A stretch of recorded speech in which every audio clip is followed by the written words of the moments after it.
1 year ago, it happened here. Dispatch units in reference to 8951 Maribel Road.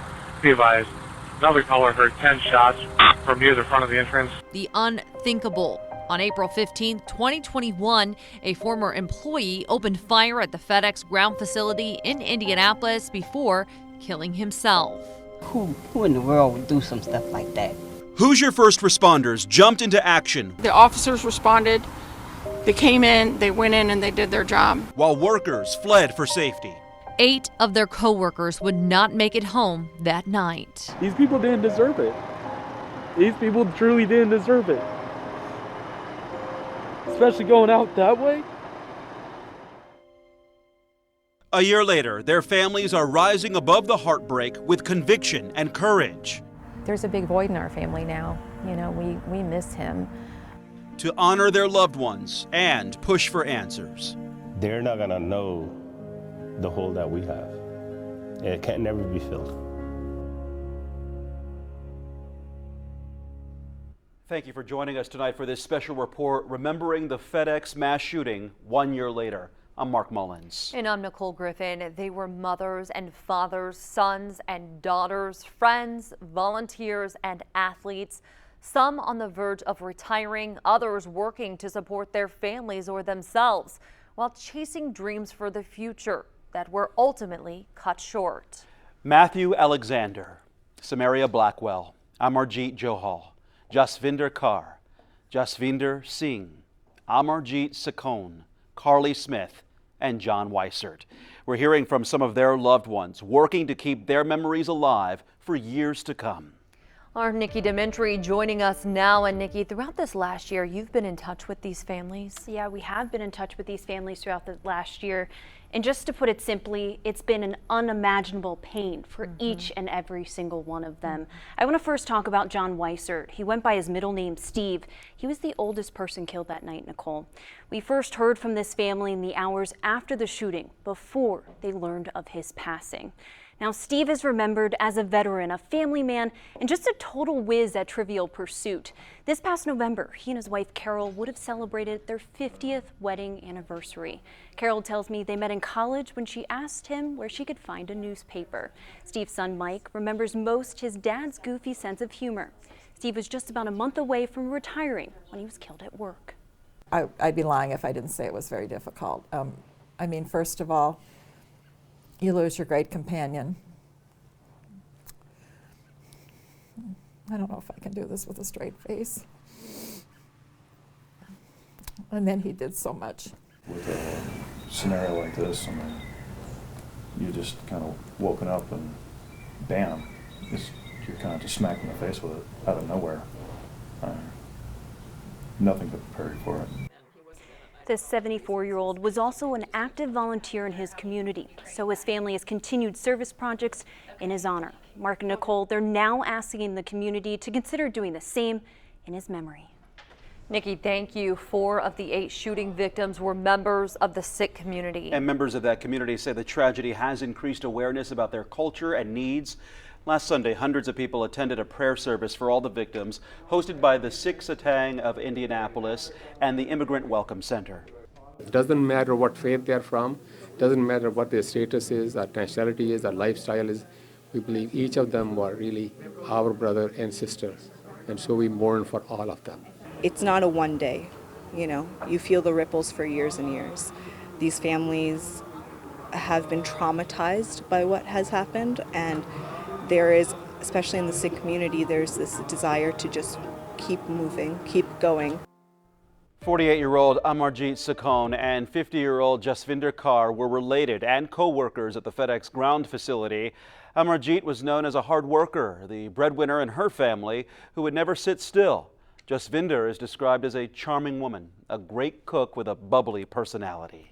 68-year-old Jasvinder Singh's family says he was always smiling and loved meeting new people when he was out walking trails at local parks. His nephew says he was loved by everyone. Amarjeet Johal was working an extra shift on the night of that shooting so she could take a day off for her family celebration. Megan Chin shows us how her family is reflecting on the memory she leaves behind and changes they want to see moving forward. 1 year later, Amarjit Johal's family unpacks pictures and memories of their beloved mother, grandmother, and sister. You lose a body part and you're handicapped. That's what we are. Her son, Narendra Johal, lost a piece of his heart on April 15th when the FedEx mass shooter took his mother's life. Greatest person ever. Yeah. Kamal Khan now has that void too, one Amarjit filled as her relative. She represents like every mom, every grandma that is so actively involved in the lives of their children and their grandchildren. Pictures and home videos show Amarjit's priorities: friends, community, and family. She cooked and made everyone feel welcome. She woke up early just to see her grandbabies off to school. On that Thursday in April, she worked her usual shift. It was her 66th birthday on the 13th. Her granddaughter's birthday was that Friday, the 16th. A year later, and the loss still brings tears to her family's eyes. She put up a big fight for her life to raise us. Amarjit dealt with hardship. And it was our turn. Her kids took care of her gladly. She didn't need to work. We just didn't have enough time. But her free time was stolen.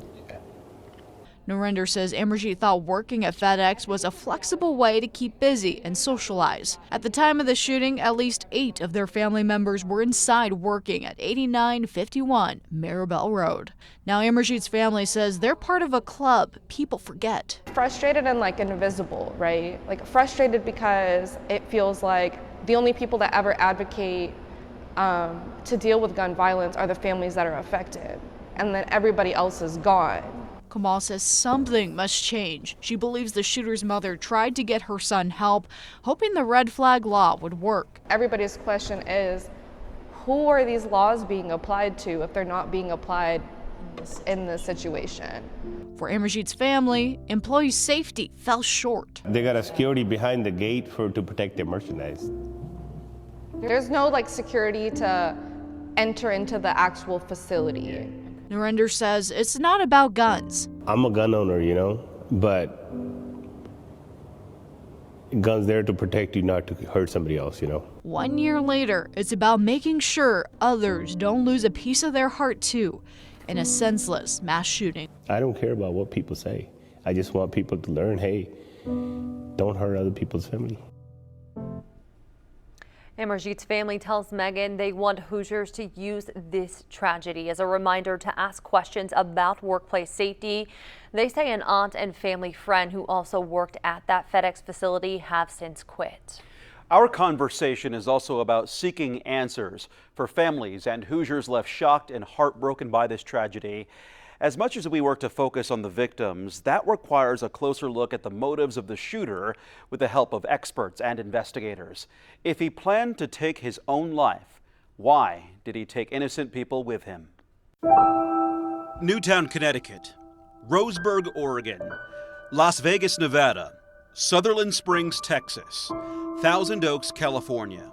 Just a few of the dozens of mass shootings in the U.S. that, like the FedEx tragedy in Indianapolis, ended with the suicide of the shooter. I mean, obviously, we've heard about a lot of different kind of mass shootings around the country, but when it's that immediate, it's certainly shocking for all of us to think about. Dr. Edward Hurt is a professor in the IU Department of Psychological and Brain Sciences who specializes in social psychology, social identity, and mood effects.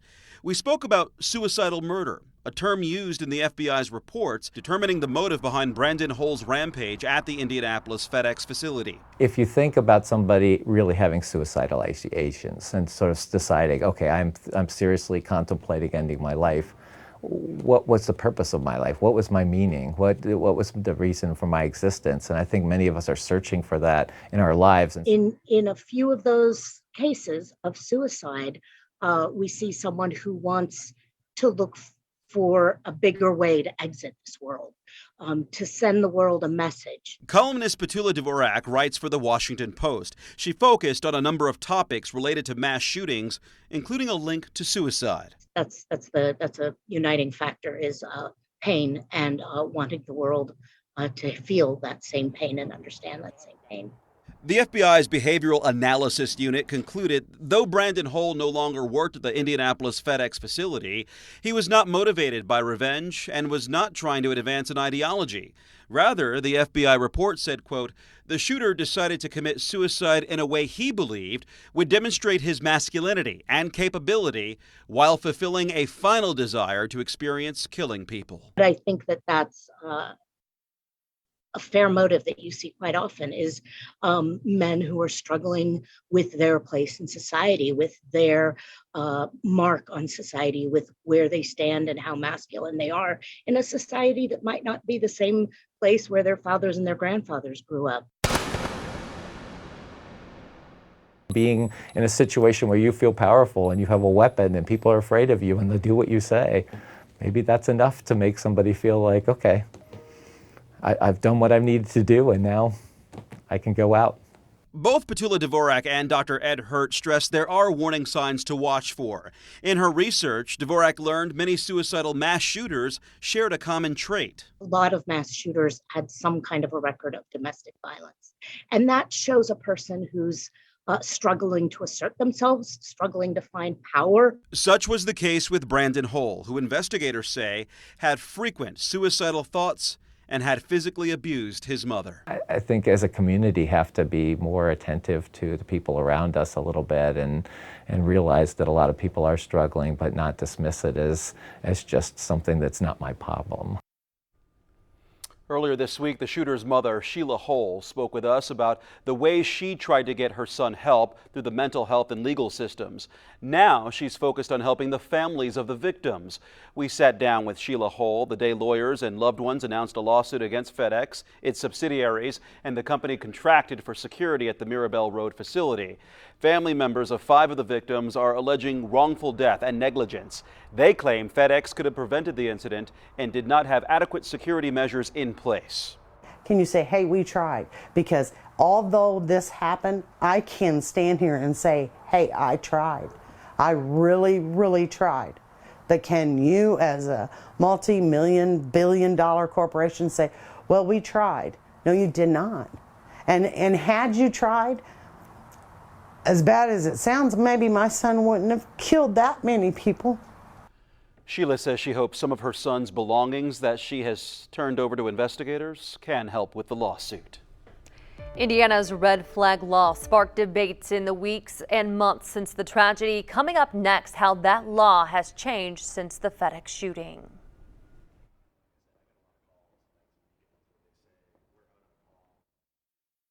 It's a great tool for law enforcement in the moment to get the gun out of the hands or out of the home of somebody who might hurt themselves or somebody else.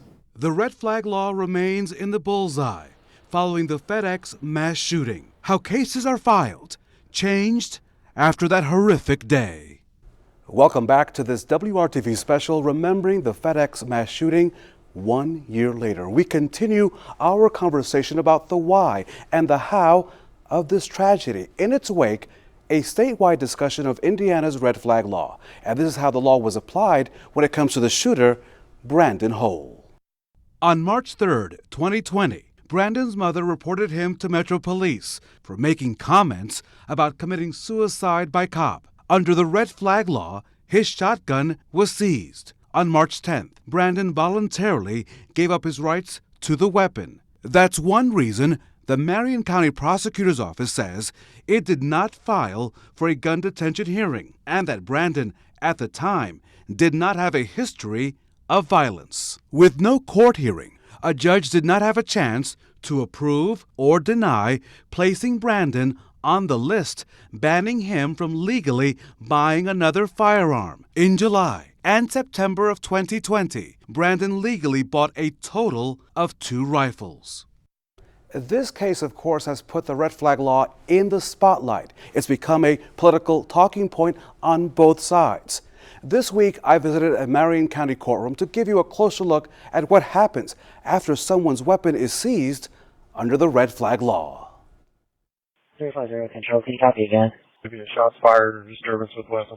The mass shooting at the FedEx facility led to changes on how the red flag law is used in Marion County. Metro police officers directly file every case with Court 34, which sets a hearing usually within 2 weeks.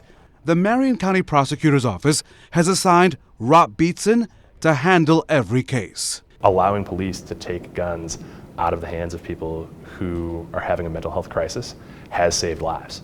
The red flag law allows law enforcement to seize firearms from people who come to their attention during a mental health crisis. As of January 1st, Indianapolis has 34 active red flag cases involving about 52 weapons. Now, I've worked with respondents who show up that first time in court and they say, this was a wake-up call, I'm seeing a doctor, I'm on medication, I'm feeling better, I'm getting help, and that's what we want. But there's nothing in the law that requires those respondents to do it, and there's nothing in the law that provides them access to health care. This lady asked not to be identified. On March 25th, she reached out to a stress center, which could not help. Police got involved after someone called 911 to report she was experiencing mental health issues. She was found in her vehicle with a gun. The weapon was seized. I'm not angry, I'm not upset. If you watch the news and you find yourself in this position, you have to be rational enough to say, you know what, he's trying to keep the public safe. So that this is not another incident where the judge releases the gun and then that party goes home and they use it on themselves, their family members, their neighbors, or somebody else. During her gun retention hearing, the judge ruled she was dangerous. That dangerous ruling does two things: allows police to keep the weapon and places the person's name on the list that prevents a federally licensed gun shop from selling the individual a gun. Yeah, it was definitely a difficult conversation to have. Just having the word dangerous mentioned in reference to me was very difficult. Court 34 is where judgment is passed as people defend their right to bear arms. Judge Amy Jones, who oversees Court 34, in a statement to WRTV, says things are running smoothly when it comes to Indiana's red flag law. Mark? All right, so Raphael, you were saying in the short term that this law is actually making an impact. Yeah, law enforcement advocates, they tell me that it is working, but that the law does have loopholes. In fact, mental health, for example, counseling is not required as part of the law, so a mentally ill person could still pose a risk when they go home. So Raphael, in these red flag hearings, how long does a judge typically have to make a ruling on this? The judge can make a ruling on that very same day as long as a person is ready. But the judge will also tell the person, Mark, that they have 60 days to bring in evidence to possibly challenge the red flag law. In that time period, of course, the person whose weapon is seized, they can still buy another firearm until the judge makes their ruling. So many questions that have come up since the tragedy happened. Raphael, thank you. Nicole. Nikki Dimitri joins us again now as we learn how the victims of the FedEx shooting are being remembered 1 year later. Nicole, the two youngest victims, they just started their lives. Their names were Karli Smith and Samaria Blackwell. They were just 19 years old. Now, Karli was sent to collect her first paycheck that night. She was saving up for a car. Now, her family tells me they're working through the healing process. They reminded me of Karli's love for softball. Her cousins say the game, well, it ran in her blood. Karli lives on in many ways, including on the diamond. Her mom, Karen, is coaching a little league team in her place. Soon, the family will start a memorial scholarship in her name. I think as time goes by more and more and more, I think we'll start to heal more, but it's still bizarre and unbelievable to me to this day. People kind of get numb to these kind of stories when you see them all the time on the news, and you don't ever really think it's going to be somebody that's close to you, and just, you know, love people while they're here. Now, Karli's scholarship is still in the works, but her mom tells me she hopes to help young girls who otherwise wouldn't be able to afford to play softball. Now, Nicole, I also sat down with the family of Samaria Blackwell. They say she simply loved life and she wanted to share that passion by helping others. Now, the 19-year-old never had the chance to fulfill her dreams of becoming a police officer, but that didn't matter to the law enforcement community, who stepped up in a big way to show their support. One of those ways was through Patches for Stitches. That was her nickname. More than 500 agencies from across the country and even other countries sent uniform patches and often letters to Samaria's family. Samaria was not an officer. We will state that again and again and again. Samaria was not an officer. Her desire was to be a police officer. But that community And we've guarded ourselves. They were so loving, so outpouring, but we had to guard it because she did not wear the uniform, she did not serve. But they embraced us, they took us in as their own, and they've treated us as family the entire time. Now the Blackwell family is setting up a foundation called Samaria's Legacy. They plan to fund scholarships for activities like swim lessons and art at Garfield Park in Samaria's honor. Now the 19-year-old taught swim lessons and was a lifeguard there. Now in early June, Nicole, Samaria's Legacy will hold their first event at Garfield Park. Even though Samaria was from Beech Grove, the Avon Police Department was behind the Patches for Stitches effort. Deputy Chief Brian Nugent presented the hundreds of patches to the Blackwell family. He tells WRTV the outpouring of support seen through these patches, quote, reinforces the nobility of the profession. The department also worked with Matthew Alexander's family, who live in Avon. They helped kick off Xander's Memorial Tournament. Still ahead here, Matthew's family has spent the last year celebrating and traveling in his memory. Now they're looking to build on his legacy to help others write their own story.